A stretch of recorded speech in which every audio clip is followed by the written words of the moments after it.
Little Ham says it's time to rock and roll. Bring the noise.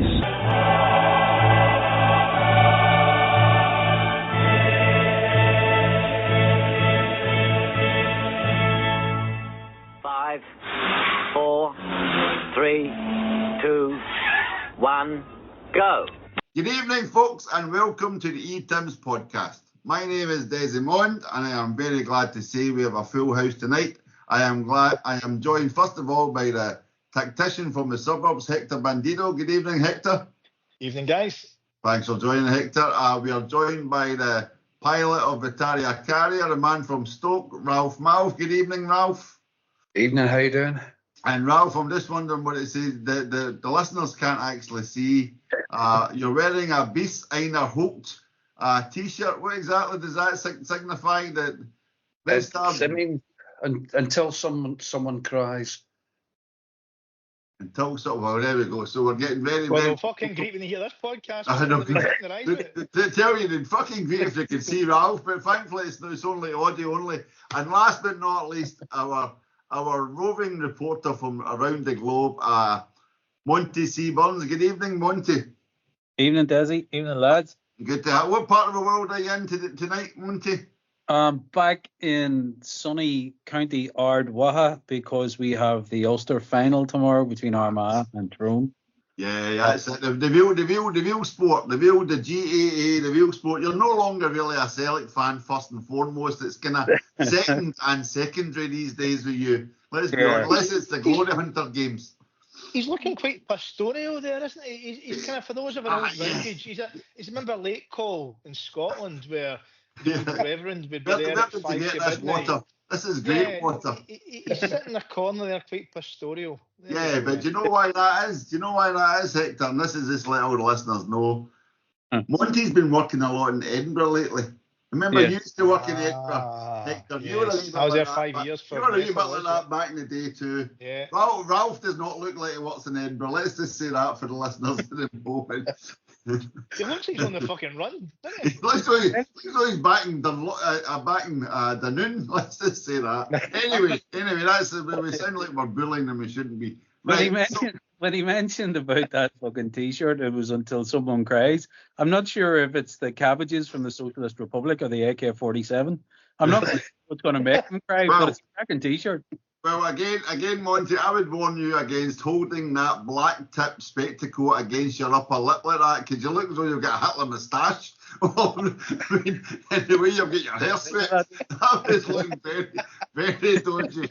I mean, so, anyway, so much for a quick start to the podcast. We have a lot to get through.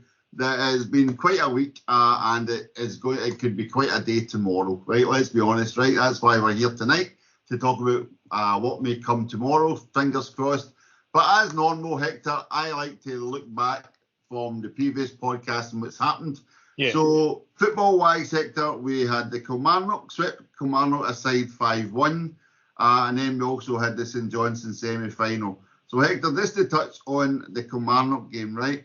I don't know if I mentioned it, but I was actually in holiday. I was in Lanzarote. I don't know if you remember. Don't think you mentioned that, no. I don't think I did mention that in the last podcast. So I was in Bar 67 watching that game. Had a fine time as normal over there. But some of the notes I've taken, Hector, here. Hatate, 9 out of 10 masterclass. You always going about Hatate. You get one of the other night. He's your inconsistency. Yep. And then also we had Celtic with a world record of 1,022 passes with a 93% accuracy.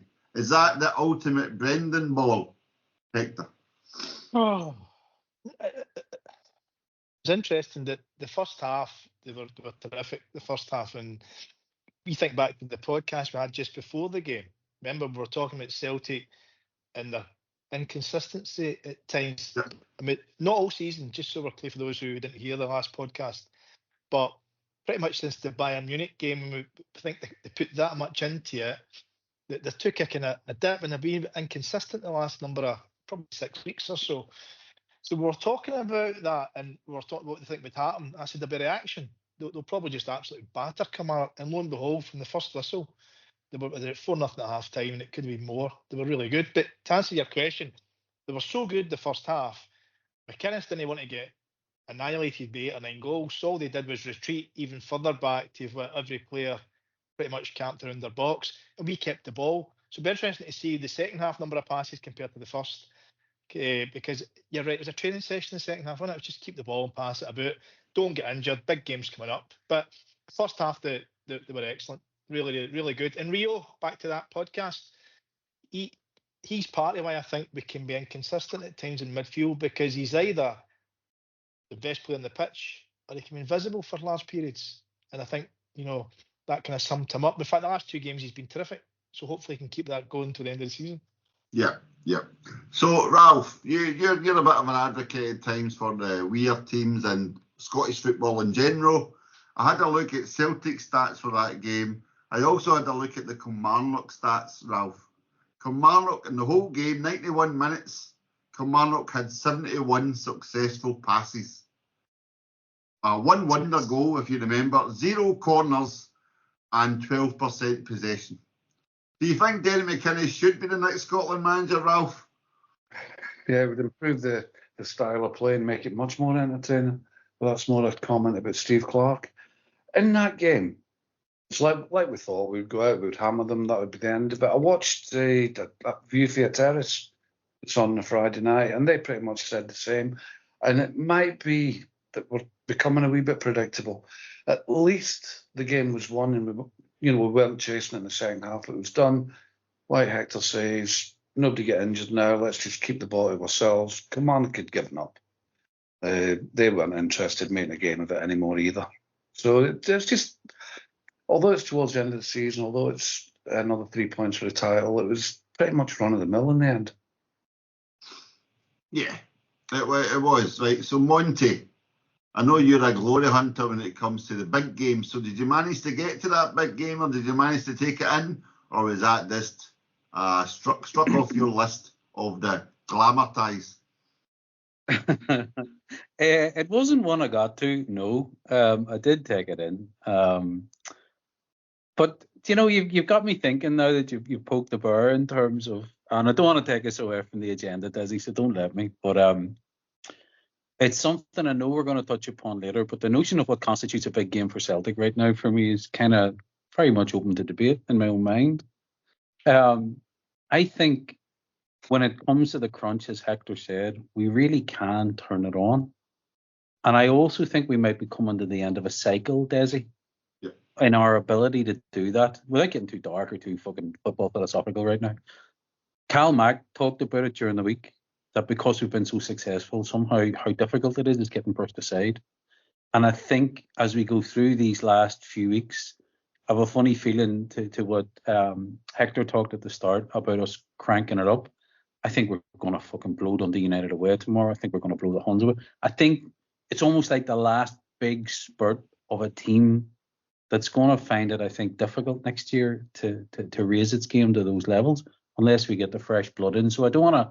Sorry, I got to take it in, but I didn't get to it. And yes, I'm on the hunt for tickets for the cup final as well, Desi. I might as well get that in early. Well, there's bound to be. That's interesting. We're coming to that anyway, but the whole... somewhere you can park your car, Monty. If I'm coming to that. That's my next point, don't worry. That's my next point. Kings Park Hotel. But the Brendan Rodgers drive, as Hector likes to call it. But yeah, the familiarity breeds contempt, I think, is a very good talking point. But we'll even leave that to the cup final, the podcast for the cup final, because the league should be done and dusted by then. But we'll come to tomorrow in a few moments. But first of all, Hector, so yes, as you touched upon, last Sunday, I can't remember, it was that long ago. Some of us had just returned from holiday, but we got up early to make sure. Where were you? I was Lanzarote. I don't know if I mentioned it. Yeah, kept that quiet. Bar 67.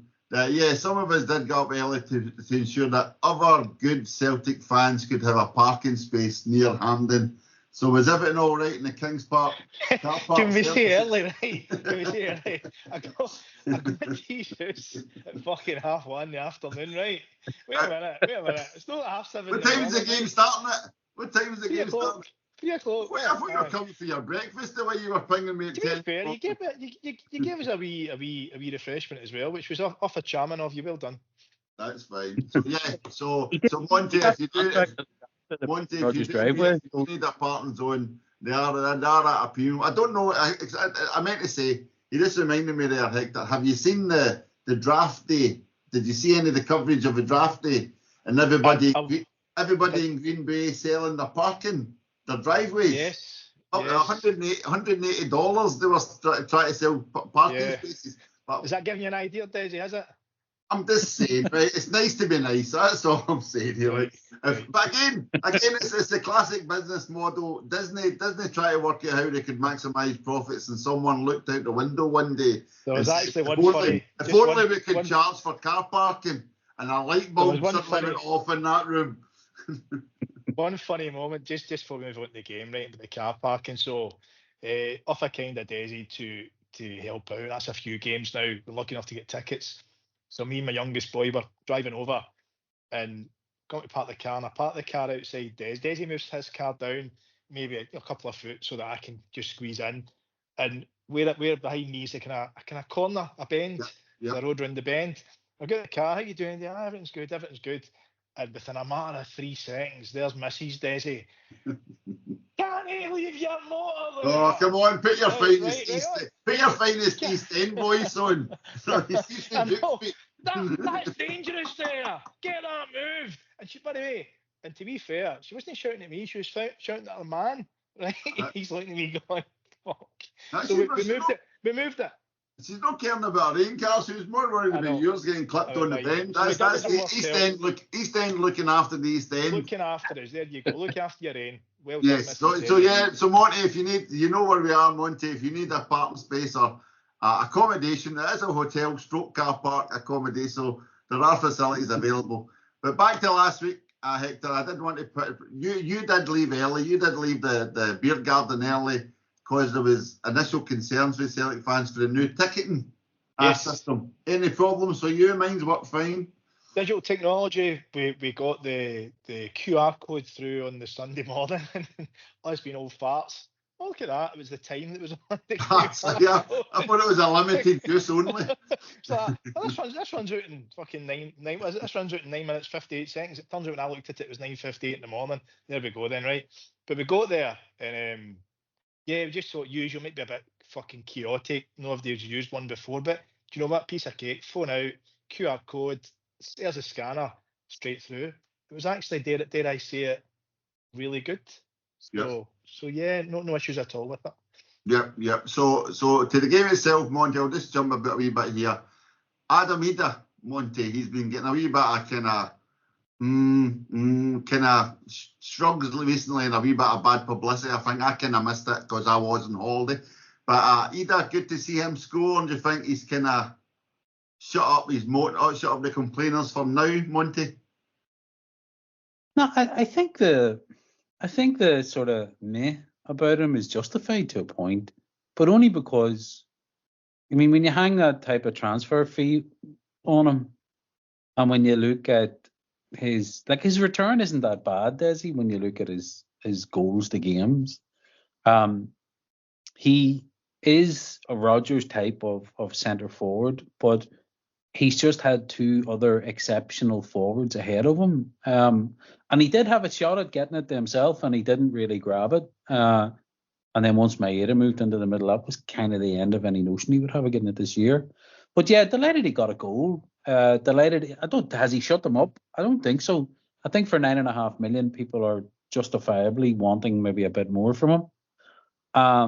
I touched upon it earlier in the season, that the wee bit of body language and maybe a wee bit of attitude problem there.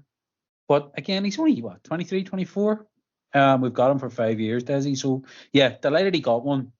Delighted he had a decent game as well. And it does give us that focal point option if you can get him back into a wee bit of confidence and get him into a groove in the next 3 or 4 games. And he does like a big goal too, Desi. I wouldn't back against him scoring again in the next couple of big games that we have. So yeah, it's nice to see him just get back into at least a starting groove anyway. Right, quick two-part question. This based on something somebody posted the other day. If somebody offers Celtic $5 million for Ida mid-season, do they take it? No, absolutely not. Do you think Celtic will also buy a £5 million plus striker during the window? Well, I'm glad you said plus. Yes, I believe Celtic will spend 10 million on that boy from Bromby. So my next question is, where then does Ida fit in? Did he go to? Do you have a £9 million third place striker? You know what I mean? Well, we've a £6 million third placed centre half at the minute. We have, depending on your valuations, and you know, we've 20 to 30 million pounds worth of talent on the bench to bring on at any point, Desi. So yeah, I do. Is that what it should be? Is that not what we should? No, exactly. Is that our new norm? Rather than us always scratching our ass looking for pennies down the side of a couch, the money we've got, should that now? Should our expectations not now be this is now the new norm? Yeah. We should have a guy on the bench who's worth £6-8 million, supplemented ideally by a couple of good academy players or good young Scottish players are signed coming through, like a McCowan or something. No, he's 26. We don't mean that type of player that's come through the leagues. Should that not be the new norm for us now to have that? That's the key. If we go for Lennon Miller, we'll spend £6 million on him, and he won't start. If we spend that type of money on young Scottish players, I see Josh Doig, team got promoted from Serie B into Serie A. I'd forgotten all about him. We were heavily linked with him and spent 4 or 5 million on him. Would he be the starting left back with Tierney there? Absolutely not. Is he something else that we could bring in the squad and have Scottish talent? Yes. So I think that's the key, Hector. We have to have younger players who are capable of getting into that first team squad. But our core nucleus, 15 or 16, there's absolutely no reason why there's 3 or 4 boys on that bench, and they're all worth, as you say, 6, 8, 10 million. And that's the step up that I think Rodgers has been talking about since he came back. That's how you get there. But without that, as you say, we fucking buy it. So thank you, Monty. So talking about Ida 24-25, Ralph, last week's game, the game against St Johnstone, it was the 2 old stalwarts that led the way, especially for me. I know Tati had a great game with 3 assists also, but Forrest and Callum McGregor basically took the game by the scruff of the neck and said, let's just get this job done. It was pretty much obvious the way that we were playing, the way it was setting up after about half an hour, that McGregor was going to score the first goal. Like the goal itself was just a typical McGregor goal, and you could kind of see it coming because we weren't getting the penetration up front that we would have expected. But Adam Ida I kind of feel bad for him because he's a great impact player. He'll come on, he'll score big goals towards the end of games, and he'll play well against a tired defence because of his strength. But I think we kind of made a mistake in paying what we paid for him, given the negotiations beforehand and the way Norwich dragged a wee bit more money out of us. One upside of that is we'll maybe be a wee bit more reluctant to dip into the English market, which is kind of overpriced, and the wages that come with that. But to answer that question about would you take 5 million for him, yeah, I'd cut the losses on him because at best next season he's going to be third choice. Yeah, just don't need that. I think he's a conundrum, and what I mean by that is that to me, and we've noticed it recently, he's all players, all sportsmen, all of us, I suppose, were confident, right? The more confident you are, the better you are at your particular job, right? But some people just struggle with confidence to retain confidence. It's if they're always having a fight with themselves to have self-belief. And I think with him, his issue is a lack of self-belief because he's demonstrated this season away to Aston Villa in the Champions League, he was fucking outstanding. You know what I mean? 2 goals there, up front on his own, limited possession, and I thought he ran them ragged. I thought he was exceptional. So he's demonstrated he can play at the elite level for us, but yet we'll play a game against Ross County and he'll maybe have a bad pass. You see the head going down. And it's just and the thing with lack of self-belief is, I think if you're going to struggle with a successful team winning leagues and winning trophies and you don't get that, you're always going to fight with it. So for me, if he could find it, I think he'd be every bit a £9-10 million player. But I just don't know if he's got that inner self-belief that he thinks I'm good enough to consistently play for this team, play for this manager, play in the Champions League. And yet if you had a wee look back at the Villa game, he's got all the attributes. What is he, 6'3", loads of pace, big, powerful guy, can score goals. So it's a bit of a conundrum, really, unfortunately. I think he's got a touch of the Harold Brackback stroke Chris Boyds about him.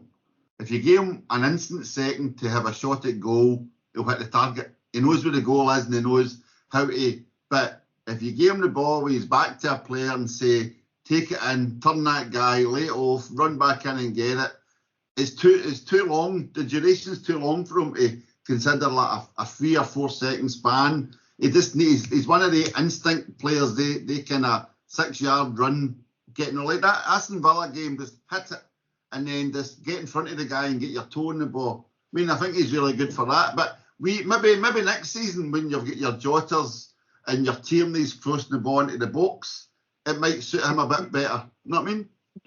It's interesting. I think Ralph's point, cut your losses. I would have to counter that by saying, well, why would you cut a guaranteed 15 to 20 goals a season when the guy's not even starting and playing all the time? I would kind of hold that thought for a second, but everything you've just said there and everything that Hector said, you're talking about coachable aspects to the guy's game when the attitude and the confidence is right. So when you look at Villa, you look at that game against Villa, as Hector said, he fucking ran them ragged. I think because he wanted to. He had the head right. And we also played that type of game, backs against the wall, fuck you, this is his job. I think there's a wee bit of that sort of not misplaced arrogance, but incorrect arrogance when it comes to domestic football with Ida. And I think maybe because he was such a success in that loan spell at the start, he might have thought this year was going to be a bit easier. Remember Edward's 70% comment? Who interesting, he's coming back onto the market again. I think there's a wee bit of that in him, Desi. So I disagree with Ralph's assessment around cutting your losses. That's a guaranteed 15 to 20 goals a season for a guy who isn't starting all the time. I wouldn't do that at all. You're not going to guarantee that for 5 million. But certainly on the coachable things, Desi. But he needs a run in the team and he needs to believe he's Celtic's number 9. And at the minute, I don't think he's getting either. Yeah. Okay. Right. So that's a couple of good points. So the counter evidence to that, Hector, is a wee man who plays out in the wing, and then you decide to play him as a striker to replace your super striker, and he says, "Just give me the ball and I'll put it in the back of the net." Dies in Maeda. You know what I mean? Like, so surely that's the goal for Ida to go, wait a fucking minute, that's the levels I need to get to. Maeda's kind of unique. We've had this conversation many times. He's like, you play him left wing. Effort-wise, do you see that? But you play him left wing, you play him right wing, you play him through the middle. He's just a machine, isn't he? He's relentless. And he just gets on with it. You know, nothing tends to faze him. He seems the complete opposite personality-wise from Ida. Ida seems to always have this bit of worry on him, whereas Maeda just, you know what I mean? Just wind him up and off he goes with not a fucking care in the world. You know what I'm talking? It's a very different personality, and I think that's got a large part to do with it.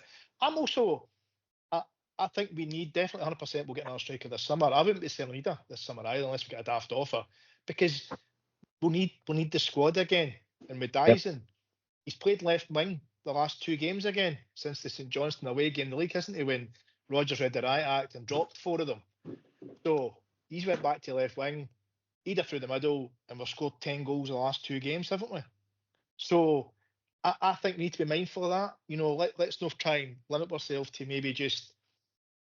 We need at least 6 forwards next season, right? If it's a mixture of wingers and 2 strikers, or ideally guys who can play more than one position, i.e. Maeda, across the front, we need that.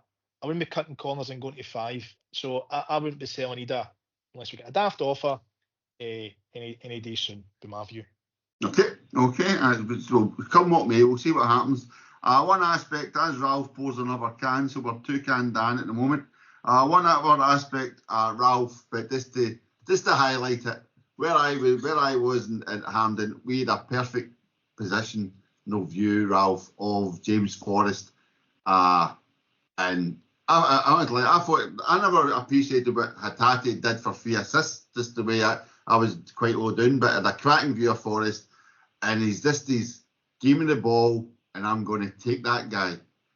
Comparing him to the current Nicholas Kuhn, it really is chalk and cheese. Nicholas Kundis wants to cut in and seemingly take the safer option now, whereas Forrest was just drive, or wait till the last minute, then late back, no like the perfect winger play. You could see the actual winger mentality and the kind of intelligence there, Ralph, last week.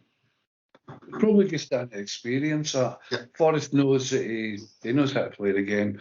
Kuhn, and he knows he's going to get a free rein under Rodgers. Whereas Kuhn is still doing what he's told. He's playing to the team pattern. Forrest is a wee bit, I hate to say maverick, but he'll play the game the way he feels it needs to be played because he's so experienced. But that's just the difference, I think. Yeah, I just wanted that again, coming back from being injured. This really, really good to see. And fingers crossed he can get his goal to make it 16 in a row. So, Forrest, I know Hector's wanting to, we'll talk about him a little bit later on when we contemplate tomorrow. But another hero from last week, Monty, we always like to see Celtic heroes. Jota puts the ball in after a brilliant move and a brilliant ball from Alistair Johnston. And the wee guy who ran the pitch was just along from me, and the crowd runs on, and this Jota just turns in and just opens his arms up and says, come on in for a hug. I mean, I've seen, there's been the usual people moaning, let's not normalise this behaviour shite. But sometimes it's just nice to see Wayne's enjoying football, is it not? I don't know if that'll ever catch on. Wayne's enjoying football. It was lovely to see, actually. It was kind of, when you caught it in the coverage, you weren't sure what had happened, and then you see it, and then the story kind of evolved, and I thought that Jota comes across, I think we talked about him first time he comes across a very intelligent and an emotionally intelligent young fella, and the way he talked about it, hopefully the kid's all right, hopefully he's met his day. It was just kind of a lovely kind of soft element to it, but yeah, it's good to know that the South Stand is still against such things like Wayne's enjoying football. Honest to God, we had Mr. Jobsworth Steward, obviously one of the head stewards, right in front of us, me and my nephew. And so the young boy runs onto the pitch. Jota turns in, gives him a hug, and you see a steward going to run on, but the steward's kind of stood towards the byline, as in, right, this is okay, and the wee boy starts walking back. But then Mr. Head Steward starts storming across, that way, and then you see the whole crowd going, woo, as if, don't fucking start. And then I think it was a wee boy's mum get out the crowd. She kind of lifts herself. A woman lifted herself out of the barrier and then starts walking as they led the wee boy down the kind of big tunnel bit lined with police. That way you're kind of going, really? Come on, you just notice, give us your name and details and you'll never be in another Scottish football ground. Utter nonsense. So that was last week. So that is us. We are now in the Scottish Cup final. Quick number quiz. How much percent of the tickets should Aberdeen get, Hector? So say it's 50,000 capacity roughly. So say 23,000 each, maybe, I think, something like that. Well, surely, common sense would say what they brought to the semi-final should play a part in that, right? So I'd have thought the challenge with handling in, there's always about 5 to 10,000 fucking corporate seats, isn't there? The sell-off. So you're right, 23,000 each to start with. I would say 15,000 for them. Would feel about right. Okay, Ralph, at which point do you think Aberdeen will say, we've not sold all our tickets, we're sending 5,000 to 10,000 back, and it's too late to resell them? See, that's what's going to happen, but you should give them the chance to sell them. A 50-50 split after the corporates, mainly because we need the rest of the game to build up the support, to build up the crowds, to get locals interested in football, as opposed to watching it on Sky with the English teams. So that you can maybe get families coming down. It's a long way for Aberdeen to Glasgow. And make a day of it, and God forbid they won it, you'll get more support for them, more support for the Right, so sorry, right, Ralph. Right, so Ralph, you travel from Stoke to watch Celtic. Aberdeen's 2.5 hours away. You know what I mean? Let's not get too dramatic about how far. I know a guy who travels 6 hours each way to see the Buffalo Bills in America, and he thinks that's just next door.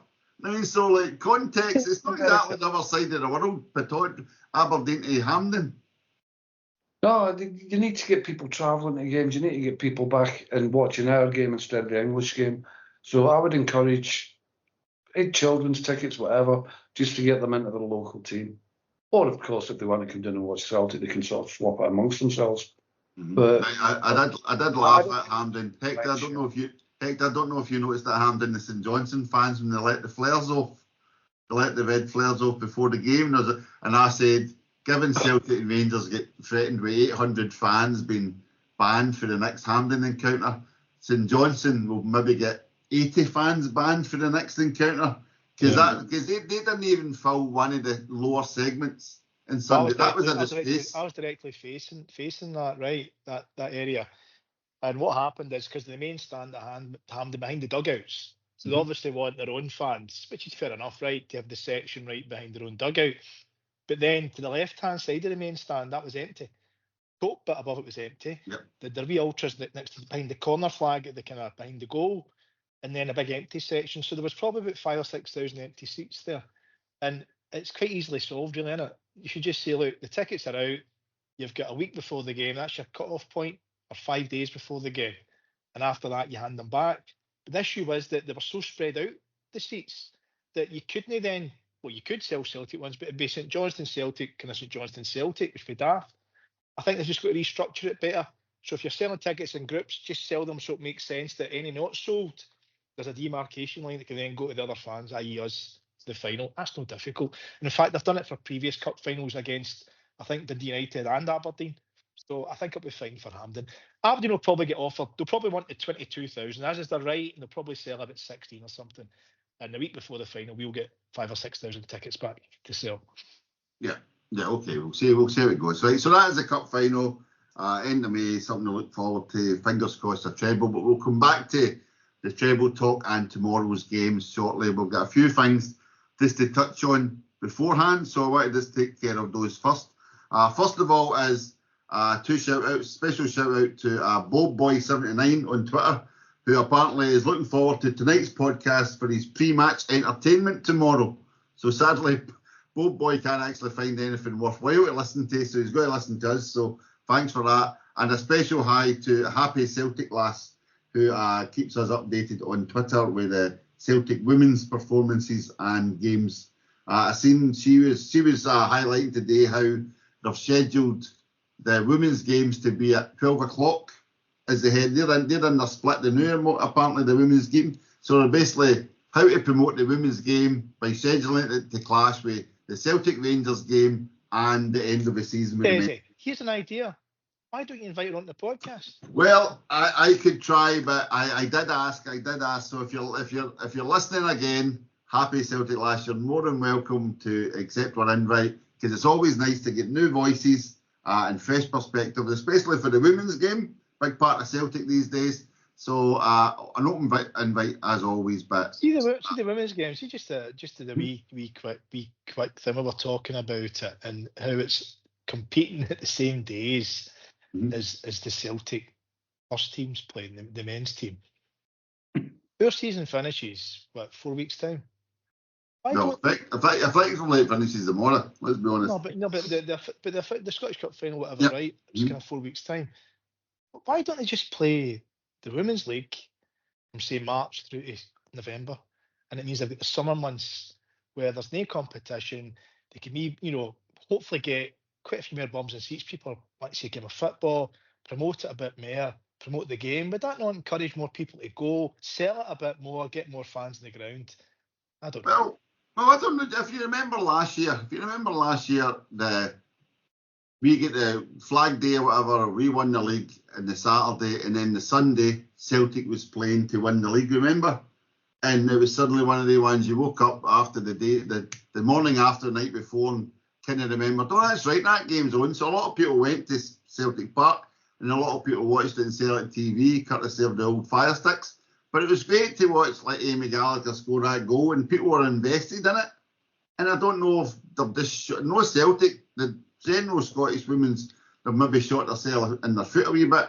I think Europe seems to have had a bit of a detrimental impact on the Celtic squad this year. They've kind of invested in the team. Right, I mean, so they've actually only got the third or fourth best budget think about that for a second. Glasgow City, Rangers, and I think Hibs / Hearts, one or both have got more of a budget than Celtic's got. It's just astonishing, isn't it? It's actually astonishing how that's possible considering the money we've got. But anyway, that's probably something maybe Happy Celtic Lass could come on and explain. She knows far more than we'll ever know, so exactly. maybe tell us all about it. Yeah, exactly. Fingers crossed. So that was a couple of shout outs. Right, Ralph, I'm glad you're on. I've got two things for you. First of all, is this week Celtic announced, we'll just take a wee quick 5 minutes on this. Celtic announced an official club statement in respect to the over-the-top policing in the recent Celtic Rangers game, whereby Celtic fans were basically kept back at the Celtic Supporters Club and told they needed to be searched and all their details, etc., etc. So the club says, well, let me just get this quote. I wish I hadn't printed it off. Here we go. As we said before, the club have been engaging in discussions with Celtic supporters, Supporters Association, clubs and groups, and Police Scotland to understand these events and the circumstances in which they took place. We have engaged with Fairhurst, our independent safety and event consultants. Right, so that was a Celtic statement in a nutshell. Basically, we're looking into it and we're canvassing opinion. To which the Green Brigade then replied, in relation to Celtic's statement regarding the policing operations on the Sunday the 16th of March, we would like to clarify that there has been no discussions with Celtic supporters associations, clubs and groups, contrary to the club's claim, and despite multiple requests for the club to do so. So again, Ralph, we're back to same old Celtic. Just when we thought they'd maybe turned the corner, are we back to the same old Celtic, distance themselves from taking responsibility and actually representing the fans as they should? It's just a political statement, isn't it? We're going to look into it, we'll assess this, we'll have a think about that, and then we'll come up with our version of what happened, and then we'll propose a solution. But if you remember, they did this at the last one, when the crowd at Janefield, and we still haven't heard anything about that. So it's just another example of them kicking the can down the road, hoping that with a couple more trophies over the next month, we'll all forget about it. And if that happens, which I expect it to, sooner or later, something really serious is going to happen. People are going to get hurt. If the horses are out and about, people might even get killed. And if the club doesn't do something about it now, having failed the last time the situation arose, then they're as culpable as anybody else, in my opinion. They should be looking after. Even Tesco's put barriers and things up to help their customers. They're doing nothing whatsoever. It's a corporate responsibility, regardless of where incidents happen. They are, and I know the Celtic SLO charged along to the Celtic Supporters Association along London Road and trying to intervene and did what he could, etc. But this, so Monty, I'm coming to you because you're very. Obviously, John Paul Taylor, the SLO. Yeah. If he's went along, and surely they should take his word for what's happened. Right, I know he's a good guy; he'll listen. So why do they need to ask somebody else? Right. So perfectly put, Ralph. This is what I was going to put to Monty. Monty, you do a lot of kind of high business governance, regulatory stuff, right? So now I'm just looking through the added items in Celtic statement. And this, as Ralph said, it's this political codswallop. Listen to this. To inform this process, we have asked Fairhurst to collate and review the feedback on supporter experiences. Fairhurst have already offered an opportunity for others who are present to provide feedback on the events. In order for Fairhurst to progress this review, we ask, I'm paraphrasing here, we ask everyone make contributions to Fairhurst by Monday, April the 28th. So they basically put out a statement this week, Monty, and said during the holidays, remember, the Easter holidays, and said, please get your details to Fairhurst, this consultant, within a week. And this is the thing that really annoys me. Silly, right? This can be done at the following email address: 160325 feedback@fairhurst.co.uk. No, that way it's just like file under long grass, Monty. It is classic sort of corporate distancing while looking like you're somehow interested. The club intend to do fuck all about it other than what will benefit the club. They'll be able to stand behind, well, we never said that. That's what the third party said. They'll be able to say, well, the third party must have missed that. We must look into that as well. They're just using, and that interim Patsy Fairhouse, whatever the fuck you call them, that's what they will take a large fee to be and be happy to be. So they're going to write a whole series of vagaries. They won't be critical of Police Scotland.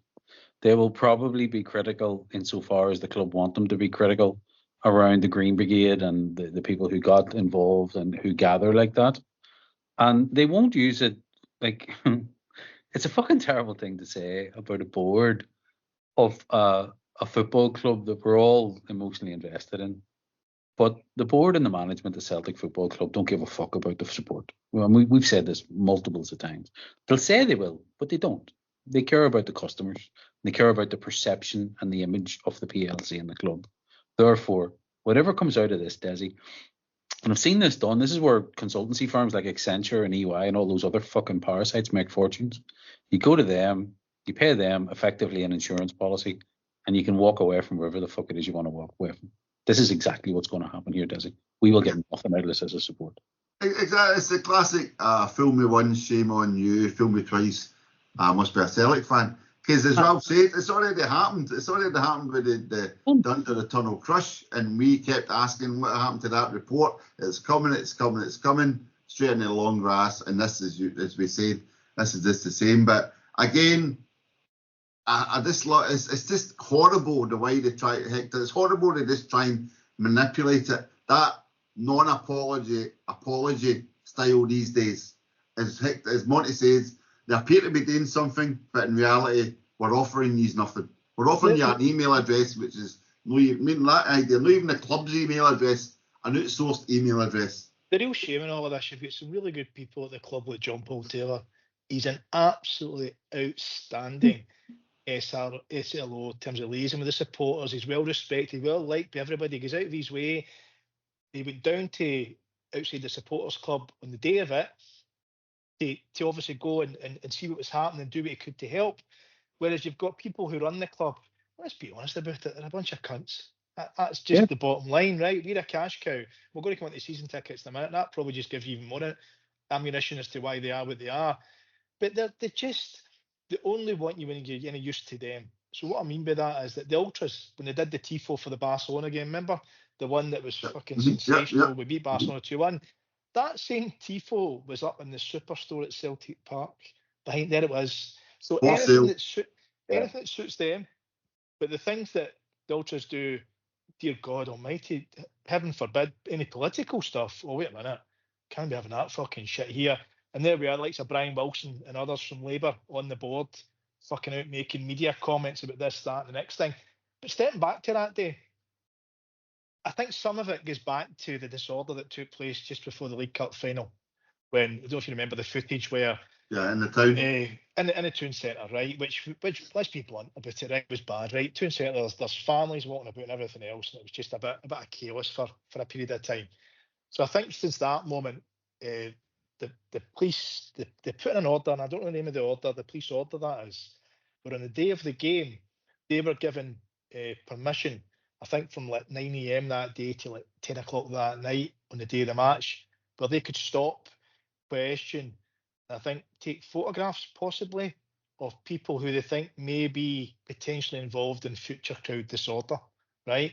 Now, this law was a relatively new law that came about. Remember the riots in England, was it a year ago, 18 months ago, when you had all these wee fucking shitholes down south, no offence, Ralph, like Stoke and these other places, where remember they were smashing up windows, they were attacking immigrants staying in hotels, were trying to set fucking fire. So I think Stammer and Co. put in new laws to stop that. But alas, that's the law now, and they didn't revoke it. So that was a law that they put in place the day of that match. And what they did was they went to London Road, they went down to the Celtic Supporters Club, where a lot of our fans obviously drink before the game. The Green Brigade in particular walk up to the match. and they stopped them there, and they kettled them there, and they refused to let them move from there from over an hour before the match until the match, well after the match had finished. It was a fucking disgrace. Yep. And our club should have been on the ball straight after that to protect their season ticket holders, because it wasn't just Green Brigade. It was just general Celtic fans in addition to the Green Brigade, with kids there as well who were kettled. Kids were kettled. But the police and our board have done the fucking least amount possible to back and support the Celtic fan base, which is surely that's their duty. But they don't give a fuck. That's the bottom line. Yeah. So we'll see what comes out of that, but I think we all expect hee-haw, let's be brutally honest. Right, before we forget, Ralph, again, sadly, Ralph, this week saw the passing after a period in hospital of a very well-known Celtic fan, and I don't mean Pope Francis, R.I.P. I can see Monty tear in his eye there. Sadly, a Celtic historian, Ralph, Tom Campbell, passed away in Canada. Probably the greatest, most renowned Celtic historian. I'll let you come in a minute, Ralph, just a wee blog here. So Ottawa Celtic is a member of the Ottawa Celtic Supporters Club, author of many Celtic books including 10 Days at Souk Celtic, Celtic Encyclopedia, Celtic A to Z, Rhapsody in Green, Tears in Argentina, Celtic Paranoia, All in the Mind. Poor Tom passed away after a short illness, age 92. Ralph, you do have a piece on the site, and I know I highlighted during the week. It includes quite a few Archie Smith stories from anyone listening from Edinburgh. You know Archie Smith, a well-renowned Celtic fan. But Ralph, Tom also wrote The Glory and the Dream, the definitive Celtic book, along with Pat Woods. And I think Pat's not well at the moment, so get well soon, Pat. Any thoughts, Ralph? I don't think there's any Celtic fan that hasn't at least took a Tom Campbell book out of the library. He's part of Celtic in that he was a go-to guy for anything you ever needed to know. He recently, I say recently, it's maybe 4 or 5 years ago now, he wrote an alternative Celtic history where Matt Busby took the Celtic job, which was one of the most atmospheric books I've ever read, for description, for being in the time as such. And I know he was disappointed with the sales. It didn't get the publicity, and I think a lot of people maybe thought that he couldn't make the crossover from non-fiction to alternative fiction. And it is genuinely one of the best football stories I've read, because although it's fiction, it's based around real people. Effectively, Matt Busby takes over Celtic job in the immediate post-war years because he was stationed up here. And he based it on an incident that happened where Busby turned up during the war, and he was stationed up here, and he offered to help coach and whatever, and he just got turned away. And it's a kind of what-if story. And thoroughly recommend it to anybody that's maybe on holiday in the summer and just wants something to read. And as a tribute to definitely one of the non-Celtic Celtic men, one of the greatest non-Celtic Celtic men. So rest in peace, Tom. You've earned the rest. Yeah, and again, I'd recommend, as Ralph says, that if you go and look on Tom's book list, it's unbelievable. But if you also if you just type in Celtic historian Tom Campbell, there's loads of links. I had a really good read today of the fantastic Celtic wiki page, and they've got a dedicated supporters page for Tom. And there's and it's when you read it, it also gives you a wonderful sense of the global aspect of Celtic. This is a guy who left Glasgow as a young man and goes to Canada, but still follows Celtic. Phones up the sports desk in the Toronto Herald or whatever to check that the 7-1 result was correct. It wasn't a misprint, these sort of things. But the dedication to following Celtic. But then there's a cracking story, and our good friend Paul John Dykes interviewed him a while back, and he asked him what was it like being in Canada during the night of the Lisbon Lions won the European Cup. And he went, I was in class and the vice president phoned, so very fancy classes in Canada, they've got phones in them. The vice president phoned to let him know the result. And when he picked up the phone, he went, what's happened? And the vice president went, Inter Milan won. And he put the phone down and he said he was raging. And the guy had to phone him back, and he picked up the phone and went, Celtic 2. he was actually only giving him the score, and he thought he was telling him Inter Milan had 1-1. So that was nice. So as you say, R.I.P. Tom Campbell, one of the great non-Celts. So I'd recommend that, the Wiki supporters page on them, etc. So please go and read that. Right, so that brings us to the big, I've got here a section here, Hector, the big questions of the week.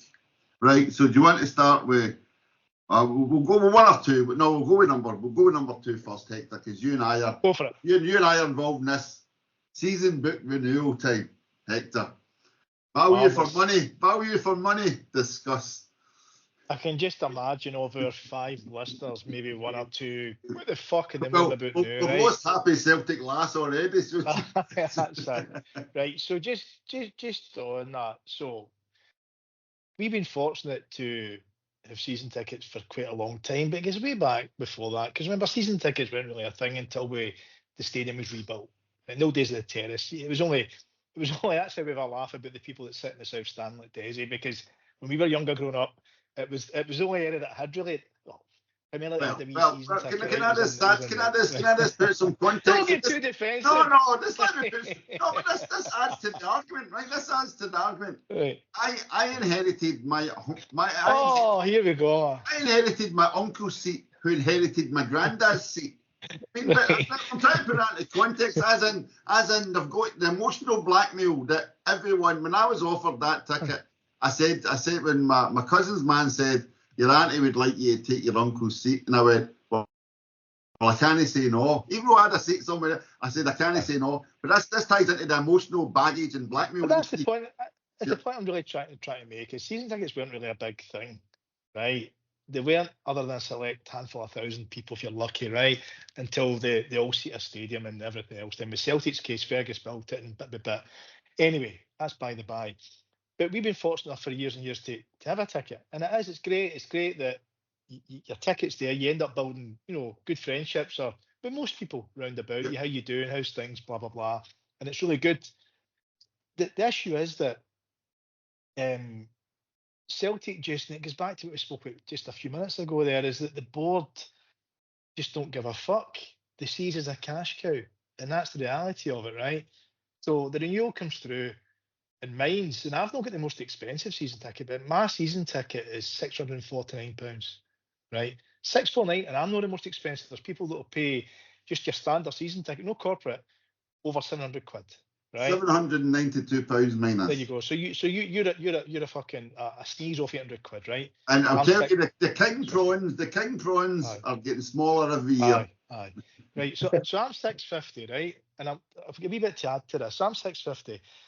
My youngest boy, who falls under the student season ticket, as a student, is £370, right?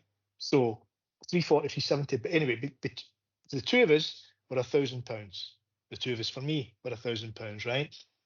But in addition to that, we're not finished. Your European games, ideally you want the Champions League. Of course we do. We all want the Champions League, but that comes at a premium. There's the best part of £200. The Champions League games. Then we're on the home cup ticket scheme, and this season I think we've had unusually for us, we've had a lot of home games this season. Then you've got the cup, if you're lucky enough, a ticket for the cup semi-finals, blah blah blah. So if you add your £1,000, and no doubt they'll increase the cost of the Champions League or Europa League, but hopefully the Champions League next season, and the home cup ticket scheme, I'm probably looking at the best part of £1,500 just for me and my youngest boy. Before you've got a Bovril and a pie.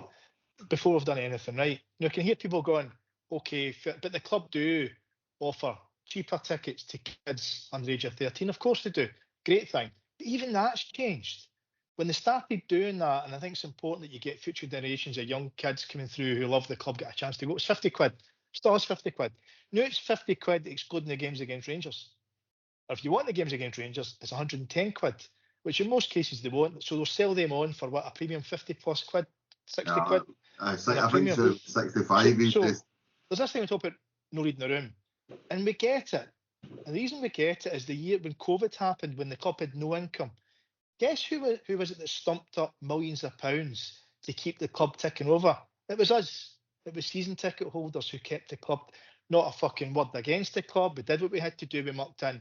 Now the club's sitting with 80 to 100 million pound in the bank, and yet again they do an increase above inflation. And you say to yourself, when's enough enough? When's the right time to say, actually, we're not going to increase them? You know, we're sitting on a bounty of cash here right now, so much we'll probably never spend it. Why don't we just keep it as it is and give something back to the fan base? But they don't give a fuck. We're cash cow, and that's it. Yeah, right, okay, Ralph, I'm going to come to you in a second. I'm going to come to you after Ralph, Monty, because I know you've got some comparisons when we're talking about value for money. But Ralph, you're the marketing guru here, right? Is it a marketing dream to have a captive audience who you can basically rape their wallets as much as you like, and you know it's a never-ending, as Hector says, cash cow you can milk to the cows literally will never run dry? It's the industry itself's unique. Our club is even more unique, if that's possible, because it doesn't matter what they do to us. What I was thinking there, you've got your 19 home games and everything on top. You used to get at least one cup game, you know, in the early rounds or something like that. You've got now a Champions League qualifier as well on top of that. The prices have went up, just 5% or whatever, and that'll keep happening. It doesn't say, it's almost like when they're paying their dividends out, they need to improve that dividend every year for the shareholders. They need to get more out of us. And yet every time there's a charity appeal or there's a food bank or whatever, it's not their money. It's our money. Yep. Time after time. There's 3 kits a year, every year, as part of this new deal, which the club rakes in money from Adidas, I think it is, just lately. And also on the sales as well. And then there's the sponsorship. There's a company in the back, a company on the front. You'll end up with them on the sleeves as well. It's just constantly squeezing as much money out of it as you can. And that's not what football's all about for me. Yeah, two points on that, Ralph. 2 points on that. It is business, but sometimes 2 points on that. It's 3 official kits, and you've also then got unofficial kits. They started bringing it like the camouflage gear, and then the training gear, and the fashion gear. No, but I say that. So again, like they just keep mailing this mail shots out. Kids love it. Before you know it, you're hooked. And then your Christmas drives, your summer drives, you name it, they'll always. And we interviewed Jeanette Findlay a long, long time ago, and even back then she said, never forget, it's always the fans' money. It's the fans' money that backs everything and drives everything and pays for everything. It's the fans' money. Their argument is, if you want to be buying players at 9 million, 11 million, 12 million, then we need to get the money in. But you can separate merchandise from player sales and also from tickets. The money they've made out of player sales alone more than covers anything that we buy in that respect. So where's the rest of the money going? Right. So we'll discuss this. We'll discuss this many times. The whole way, obviously, but sometimes they need to give something back. There's nothing wrong with even just freezing the prices would be a gesture. Yeah, right. But they can't bring themselves to do that. Right, exactly. So it's a very good point. Again, they'll give you lots of things, but they'll never put money back in your pocket. And again, even touching on things like mine used to get a pre-season friendly in your season book. I don't know when the last time we had that I can remember. Post-COVID, but that's by the by. I want to come to Monty from a businessman, bottom line perspective. Value for money, Monty. I've worked out it's going to cost me £41.68. I worked out exactly. £41.68 for 19 home games this season. And those could include wonderful football events like Livingston turning up at Celtic Park next season, or a Kilmarnock with 71 successful passes.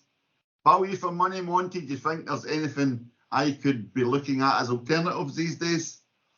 I think the whole structure as to how we do revenue streams is driven by the disparity in the TV deals. I think we know that, and we know that well. I don't think there's anything the club can do about the quality of opposition that turns up for us domestically. But I do think when you dismantle the strategy behind this, Desi, a 5% increase on what have we got? 52,000 season ticket holders on an average cost of, say, what, 600 quid or something like that. It's not a huge amount of money. Like 50,000, 600 quid, 30 million. 5% of that is £1.5 million quid. That be right? If I've done the math right, it is.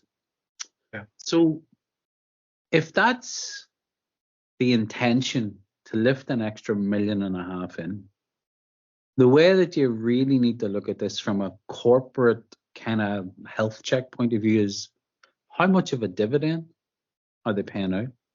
But probably more relevantly, how much are they paying themselves in bonuses as a management team? Because if we pay ourselves as a management team more than the 5% uplift, then you have to wonder what the fuck's really going on in terms of people creaming it at the top.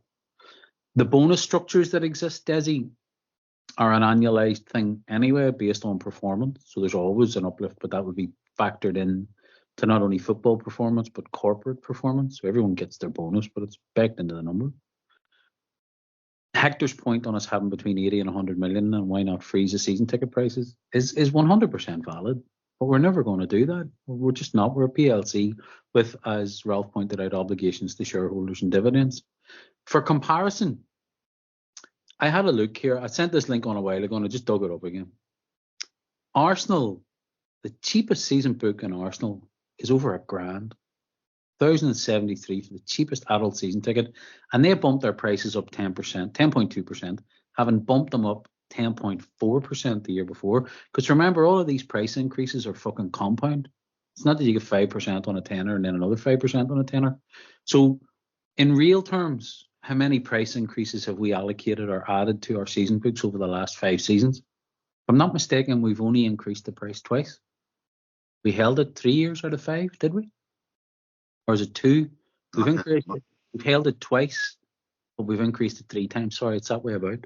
It was held after COVID. It's held after. They reduced it after COVID, I think, with 50 quid. Keep me right here, Desi, right? Then they might have froze it, but it's gone up the last few years. Yeah. And that's the compound. Yeah, that's the compound effect. While inflation has gone up, even in the COVID years, I'm pretty sure it did. That's the compound effect of that. And that's them arguably doing their job as a PLC. But hold on. But remember, don't know if you caught this, but remember the year of COVID. Season ticket holders, we paid our full season ticket whack. Yeah. Knowing we wouldn't see a game of football, because the club needed our support, our financial support. Yeah. And that's the bit that should stick in the craw, Hector. There's 30 million of a commitment from a support base for no product. That effectively, for a corporation with a soul, but remember, no corporation has a soul. For a corporation with a soul, that should have been a loan, and we should have been paid back that loan. You guys who bought the season tickets and who stumped up the cash, but no corporation has a soul. So just a couple of other comparatives on this, which are fucking scary actually when you look at it. I think you guys talking there, Hector, you touched upon 1,500 quid in the hole for what you're paying for, and Desi I think touched upon 700 odd quid, maybe 792. Right. So right now, and again, this has to be our comparison. Right now, your season book falls somewhere between Liverpool and Chelsea's cheapest adult season ticket. Liverpool and fucking Chelsea. Now, ironically, Liverpool only put their prices up by 2% this season. Chelsea put their prices up 8%. Fucking gouging Southampton. Put their prices up 26.4% to fall all the way back down. Their cheapest season book's 479 quid. Forest put their season books up 18.3% to 550 for the cheapest book. Everton dropped their price because it was their last season at Goodison. Sounds like a club that's maybe thinking more medium long term. But my point is, if you take all the average season ticket down south has gone up by 7.5% compound year on year. In Scotland, it's probably not a kick in the ass off when you take into account all the other clubs in the league. So value for money, Desi, it's debatable. But you can only play the other teams in the league. Right, here's a question for you. Final question on this subject. Right, looking at this table, 10th place, Manchester United, Monty. Cheapest seat, 579. Manchester United, who are going through an Ineos, Jim Radcliffe, cut and sweep right through the whole every budget. They only increased their revenue. They only increased their season books by 3.6%, and they're still £200 cheaper than I see at Celtic Park. And that's what I'm saying, Desi. That's where the disparity in TV income is what breaks the genuine level playing field in football. And the last comparison, because I know people don't like to be bored with numbers, Bundesliga. Bayern Munich.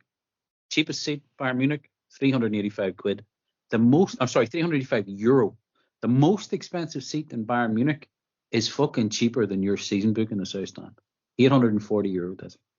Right, okay. No. So if anyone from Ryanair's listening, if you can reinstate those flights from Prestwick, then Hector, Daniel and I will be heading very soon. We like a steam with the rest of them.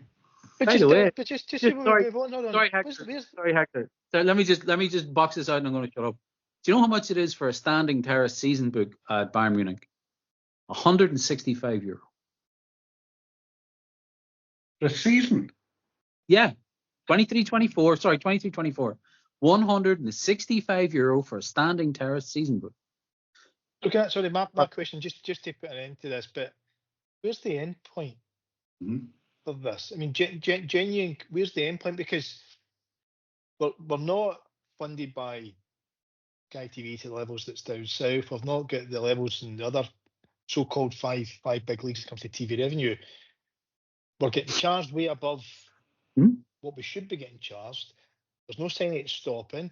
If it goes up the same percentage over the next 3 or 4 seasons, Desi's ticket is £1,000. Yeah. Mine's and my boy, they get including all the games, you'll probably jump up to 1,800 to 1,900 quid. Where's the end point? Is the end point to price people out? And then who comes in? Good question, right? So again, you've got 2 factors. Sorry, Monty. You can win a second. 2 factors on that, Hector. One, you're seeing an increasing amount of tourist football coverage coming through Celtic Park, as in like groups of Japanese fans and obviously people who are no season. By the way, nothing wrong with that. I'm not saying having a complaint. So again, they may be targeting that audience. But you've also got, as I mentioned earlier, the cash cow that never runs dry. The response to Celtic announcing their season books the other day was filled with, like we were putting online in our Twitter feed, oh, that's nice, only £41 a game. And almost for every person saying mine's is also going up, you had somebody saying, I'm on the waiting list. I've been on the waiting list for 7 years. I'll take it. I don't care how much it costs. So they know they've got a captive audience and they can just run as dry because there's a replacement this waiting in the wings. It's basically drug dealer fucking economics. There's always an R junkie in the corner. But I think also, Desi, and I think this is, we touched upon this in the WhatsApp. I think you're reaching that tipping point now. I don't think that level of expenditure is sustainable for the bulk of people that are even on that 7,000 seat waiting list. Would I spend, as someone who would maybe get over to a maximum of 10 games, let's say in a season, would I throw the guts of £1,000 down just to be guaranteed a seat for 10 games, taking into account maybe 2 home games, a couple of Champions League games, which I'm going to have to pay extra for, and then again, all things being equal, if I can travel, would I do that in the knowledge that the seat is kind of going to go to waste for the other games, unless we do some sort of Barcelona socio type thing where a ticket exchange is there? I think and it would be okay for me, Desi. I wouldn't be stretched to be able to afford that, but would I would look at that at value and go, no, 100 quid a game to go and see Celtic 10 times a year? Fuck off, no chance. Wouldn't do it, wouldn't pay it. And right. if I'm there, then I would guarantee you, Desi, that there's a load of other people on that 7,000. And to Hector's question, when does it stop?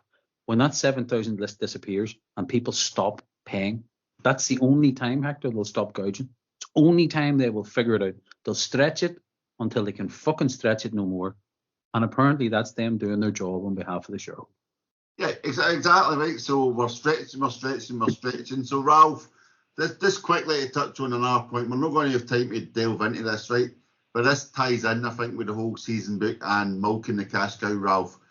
Are we now? So Monty alludes, we may be getting to the tipping point, but coming also over the hill is the Rangers takeover, Ralph, and then that's another wee big smile for the Celtic board, because then that reinvigorates the support to say, I want to be part of this fighting off a new challenge. Well, it doesn't, because ultimately most of us know it's all just nonsense anyway. The figures that are being talked of, if they're to take over that club, that most of that will go in paying off debts and paying bills and rebuilding the stand and whatever else you need to do. But it does raise something else in the background. I don't want to get too much into it. But is there maybe a shenanigan going on where they can liquidate this club as well and start another one? And is that why they're interested? Because effectively they'll be getting a debt-free club with 45,000 season book holders that will give them an immediate revenue stream. That is an entire step. All it is, by the way, Ralph, is a 12-point penalty. Take that, Timmy. Yeah, but it's only personal debt. There's no any corporate debt at the moment. This is the thing. So we're not going to get into the Rangers thing. We can leave that. It was on the agenda, but again, the whole point was it was merely a jokey item because we're all getting told that we're doomed and the Rangers are coming yet again. And somebody put up a big list of every season's headlines where the Rangers are coming, and it's a story that never gets old, because it went through, like, say, post-Soonest, whatever, to a different face every year, but this keeps coming and coming and coming. So we'll wait and see, but we'll move on for that. I'm just wary of time. Right, the big question of the week, Hector. I'll start with you, Hector. The big question of the week: are trebles getting tedious? This has been sparked by a claim on Twitter from a non-Celtic fan saying Celtic fans must be bored at their skull. It must be really tedious to follow Celtic and win trebles after trebles. And what's the point in following football if it gets so tedious? The source of it was an article in the Daily Mail. Daily Mail. Oh, sorry, you're right, Steve. That's right. So the Daily Mail, fuck them. I mean, what a fucking shit. Really? I actually laughed at it, to be honest with you. See, rather than get wound up, I know a few folk get wound up, but I laughed at it because either the person who wrote the story is a Rangers fan, which I actually don't think they are, or two, they're just looking for a bite. They're just looking for someone to bite. Clickbait. Just a nonsense story. Listen, the bottom line is tomorrow first of all with the league, we've got the chance to. We're going to win, if not tomorrow. We're going to win the league. That was trophy 120. 120th trophy, and I think we've won about 40 in the last 20 years. 40 trophies in the last. I think this period is going to go down as the most successful in terms of winning silverware. Obviously, nobody will never beat the Jockstein Lisbon Lions period.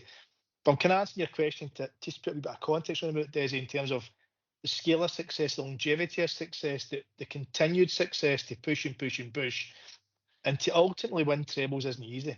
It's difficult because when you win the league, you're the team that everybody else is trying to knock down. They probably put more against you and your team than they do against other teams because you're the big boy. You're the top dogs. They get stuck in about you. So to have that continued success, not just in the league, but in the knockout trophies, which is really difficult over 90-odd minutes where anything can happen, a red card, a bad performance. They have this level of consistency in all domestic competitions. It's actually something that should be applauded to the rooftops, rather than looking for a bite in some fucking shite Tory paper. Right, before I forget about Hector, talking about consistency, I think you'd mentioned before we came on air you wanted to highlight a certain special person's medal tally. Well, it's the guy who's possibly, I don't use hyperbole and all that stuff, but he's possibly the most humble fucking Celtic player I can remember is James Forrest. He made his debut at 17 for Celtic. It was Neil Lennon, his first spell that gave him the start. And he's now 32-year-old, suffered a number of injuries, hamstrings, etc. Never went running away, never went complaining, just get the head down and got on with it. So James Forrest, Celtic win the league tomorrow. James Forrest will win his 26th medal for Celtic, which will make him the most successful player in terms of medals in Celtic's history, overtaking the great Bobby Lennox. That is just incredible for such a quiet, unassuming guy. Yeah, so I think that should be cherished and applauded. Carmack, obviously, I think will possibly overtake James Forrest the next couple of years if we keep doing what we're doing. But I think to have somebody to do that, we're living in historical times, guys. So rather than these ones looking for a bite, smile, bring it all on, embrace it, love it. It's an incredible time. So Ralph, right? So that was a nice defence from Hector there, right? But I don't know if you'd have noticed, Ralph, that, during the week, what the other big story was, Rangers have updated their Wikipedia page to include the coefficient table now. So Rangers have so what would you rather have? Would you rather have 40 trophies in 20 years, or would you rather have a higher coefficient in 2025? Discuss.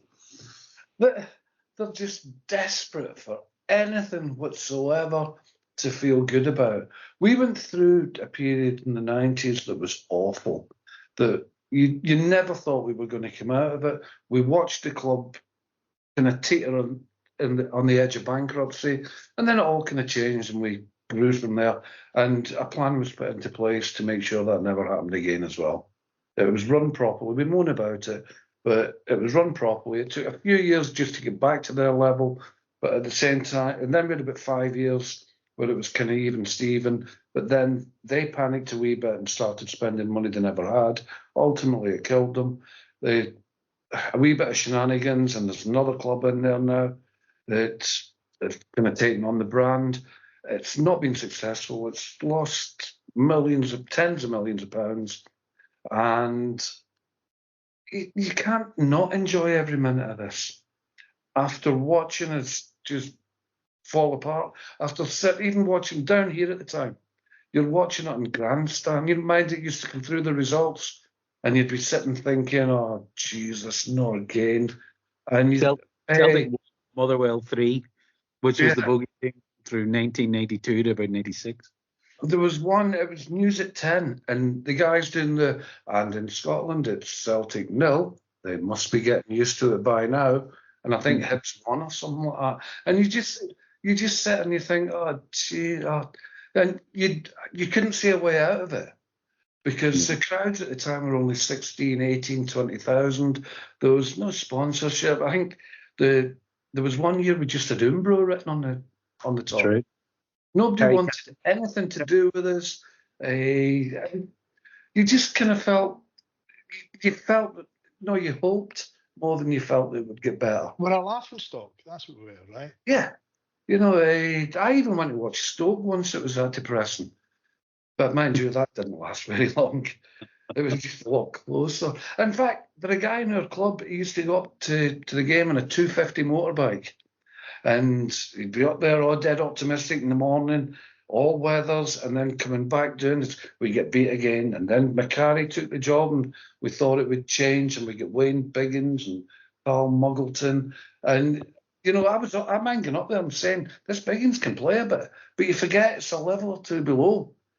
And it just get more and more and more depressing. And then on the way back for a game, Fergus McCann was on Radio Clyde, and he was talking, the scoreboard or whatever they call it after, and he was asking supporters that rang in, would you invest in the club? And that bit when you're sort of slumped in, you sit up and you start listening. That was the beginning of it. And tomorrow will be a continuation of it. In 10 years, another continuation. I couldn't care less what happens to them. I don't care who calls it tedious, because it never will be. That was emotional, that was. Daisy, 120 trophies. I mean, that, none of this other world's this pish, the hyper crap pish that they come out with. We're not interested. Us is about us. 120 trophies coming up. That should be celebrated. Yeah. Keep celebrating, folks. Keep celebrating. Don't stop celebrating. Celebrate forever and a fucking day.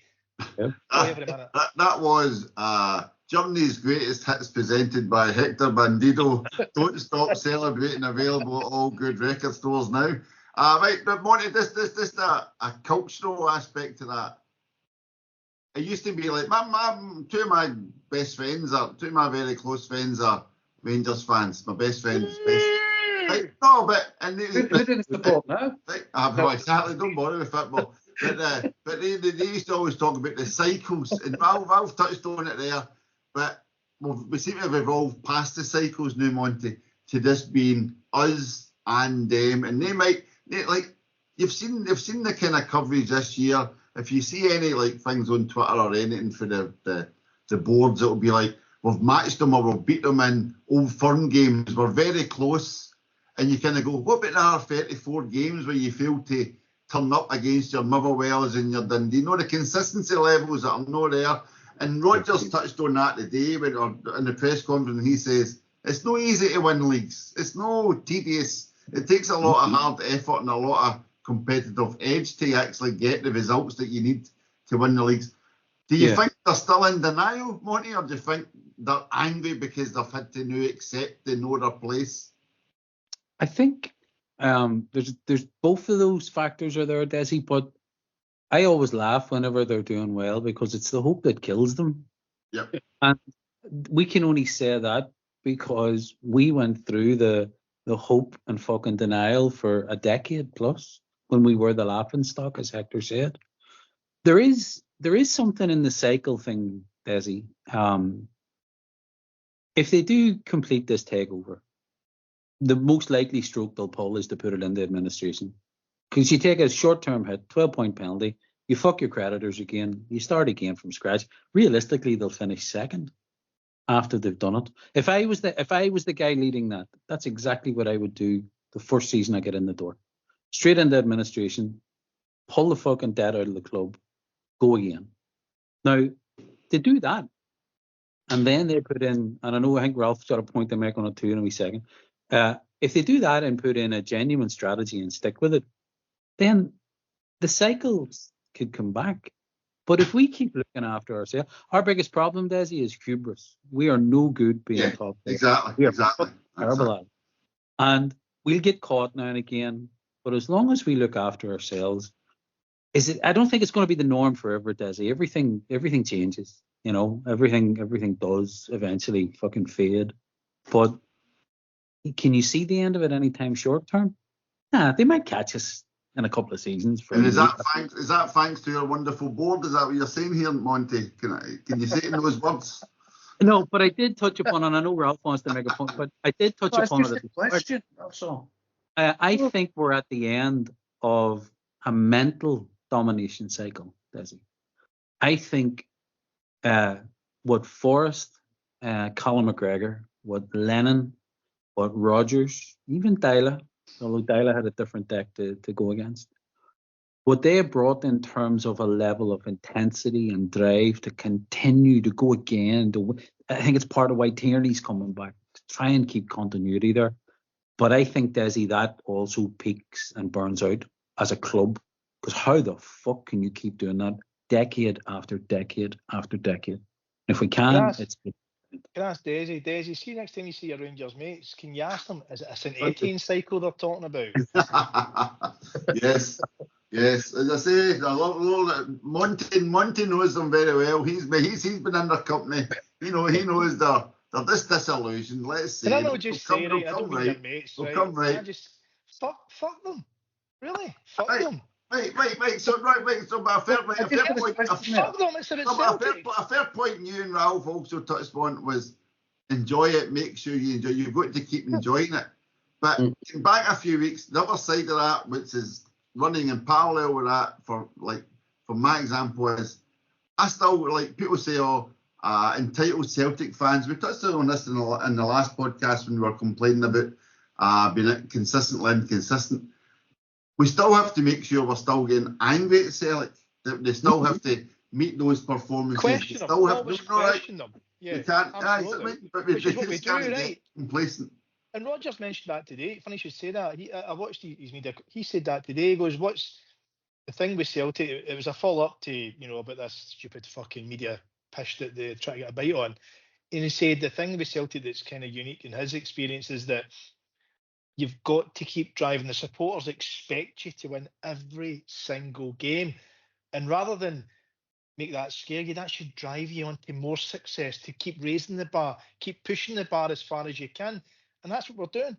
We're not settling for we've won the league. Okay, well next year let's win it again, but next year let's get back into the Champions League next year, and let's try. Let's not just try and hold on. Let's not just try and get to the knockout. Let's try and get to the last 16. But it only takes one, and this is the thing, Hector. It only takes one bad appointment at the managerial level. Yeah. Ange was a huge risk, but fuck, we want to watch. Rodgers coming back was a risk, but more so for him. Remember at the start, it really didn't look like it was clicking, but then it did.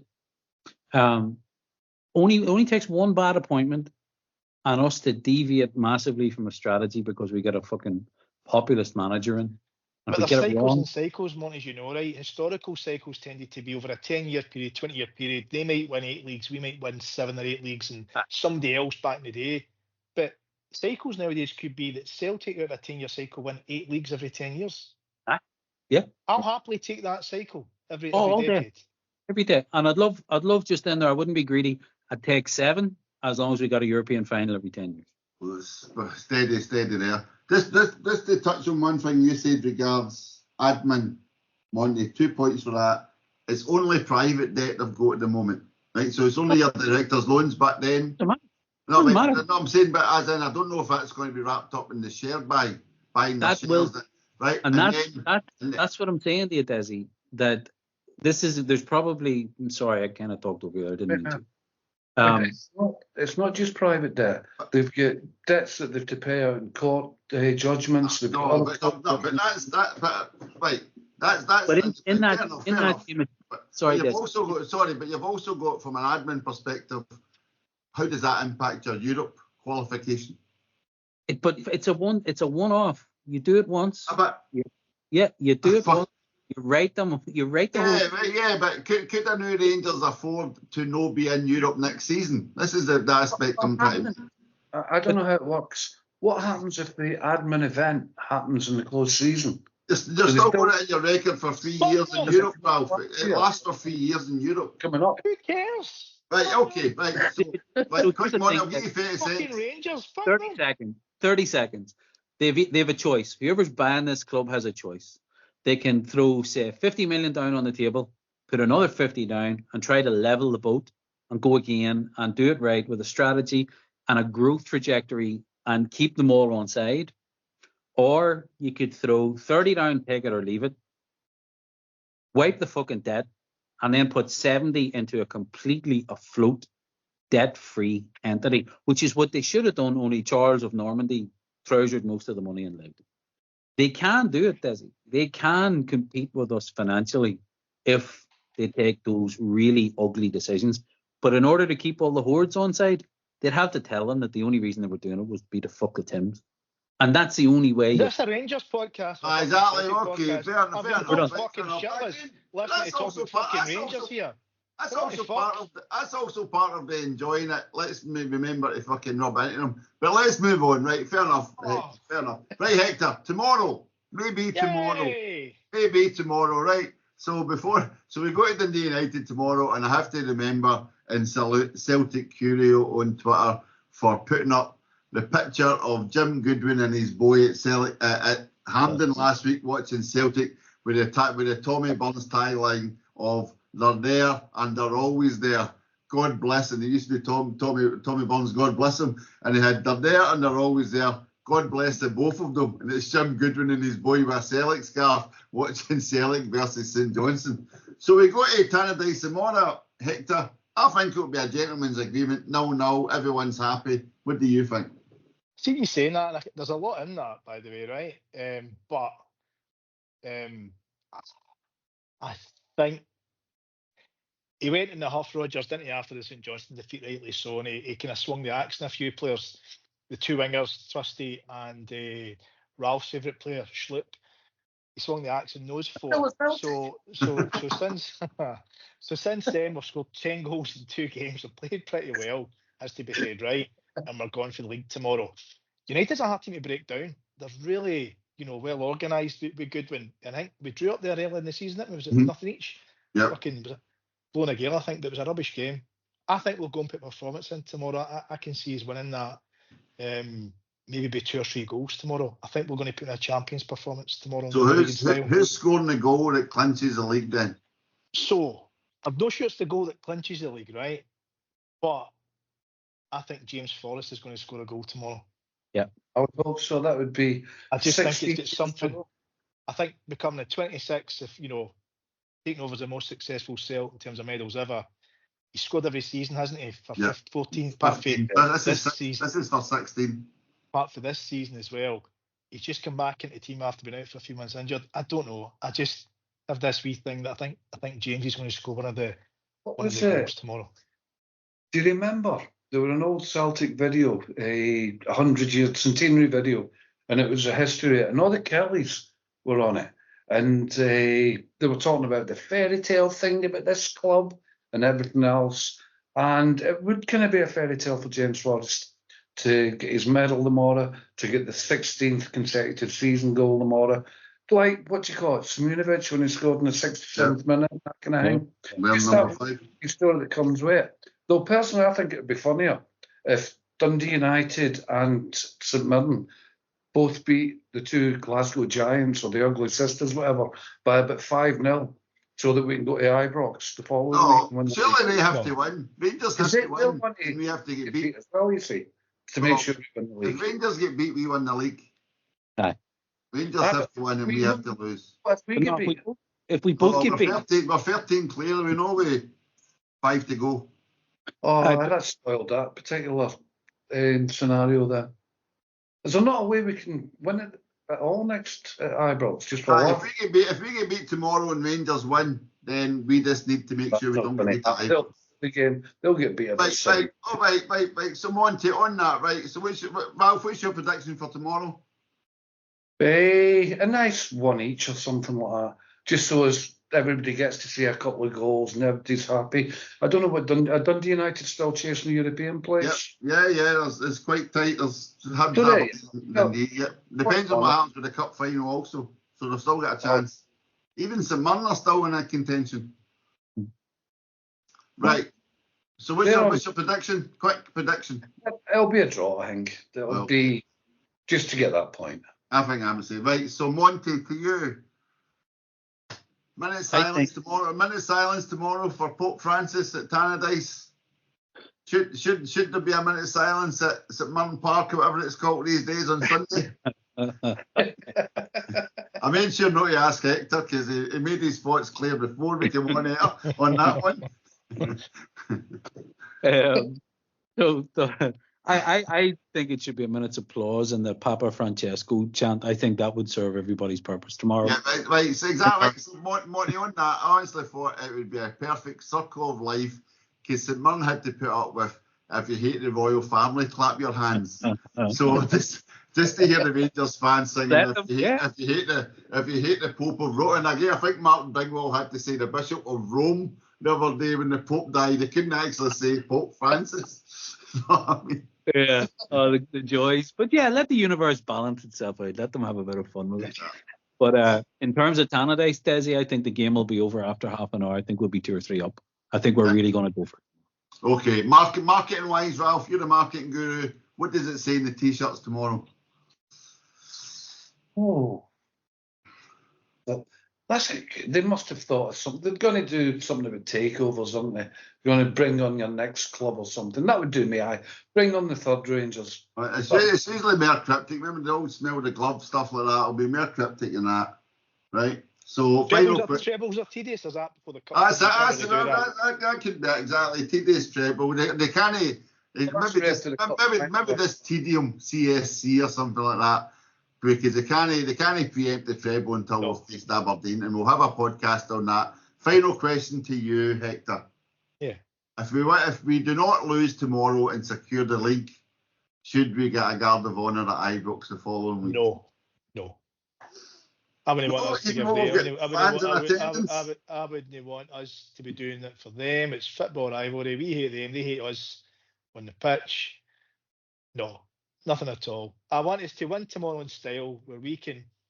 We've had a great season. We talk about this. Obviously, we've got recency bias and we've been pretty, we spoke this in the last podcast, haven't we? We're a wee bit up and down since the Bayern game. Up to the Bayern game, our consistency was great. We've been a tremendous season this season. I think we deserve to win it in style tomorrow. Let's do it tomorrow, and then go there as champions and gub them at their pit next week. Okay, no, that's fine. Right, so we won't have, we'll just have a wee word for our sponsors. We won't have a final song. We'll just leave it for the Celtic fans, hopefully, to sing tomorrow. I think we should secure the league one way or other. I'll go for the draw. I'm going for a draw and just help Dundee United. Jim Goodwin now. So that's us. So thank you very much to everyone for listening. As always, please leave your comments, like, subscribe where possible. It's always appreciated. Just left for me to say thank you to the guys tonight. Thank you, Hector. Thanks, guys. Thank you, Ralph. Yes, thanks. And thank you, Monty. Thanks, Desi. Thanks, lads. Enjoyed that. All right, folks. I hope everyone has a great day tomorrow, enjoying the game, and as we clinch one of those tedious titles yet again. All right, my name's Desmond. Good night. Big Tam's Gallowgate Emporium. Proud sponsors of the Tim's Podcast 2025. Does your hunmate sit there with his face tripping him? Does your latest title feel tedious and just like the other 54? Just quote the code Tedium my arse to get a 50% discount on cans of Punch Monkey, the power drink from paradise. Put a spring in your step and a celebratory smile on your championship clinching face thanks to Big Tam. Big Tams. Helping the Celtic fans celebrate year after year after year after year without ever once getting tedious. In the words of Hector Bandito, fuck them.